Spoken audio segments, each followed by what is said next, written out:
courais avec des barefoot, puis je sentais plus mes orteils, puis j'essayais tout le temps de les activer. Je demandais, j'étais juste à la plante. Je savais pas que les orteils existaient. Wow. C'est exactement ce que tu dis, l'équivalent de dire, disons que j'ai un char avec certaines réparations à faire, puis que moi, tu sais, dans le fond, je me dis, ben aujourd'hui, c'est la fois que je vais faire 50 km à telle vitesse. Si jamais il casse puis que je l'amène au garage, ils vont dire, ben tu sais, ton char n'était pas prêt pour ce que tu as voulu faire.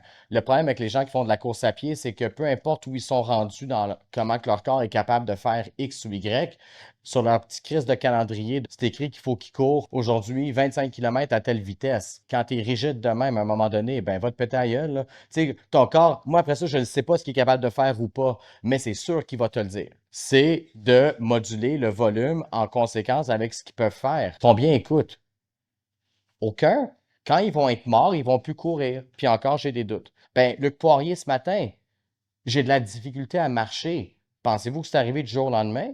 Il a couru jusqu'à temps qu'il était plus capable. Puis honnêtement, je comprends dans le sens qu'on est tous dans l'idée de vouloir faire ce qu'on fait en ce moment jusqu'à temps qu'on n'est plus capable.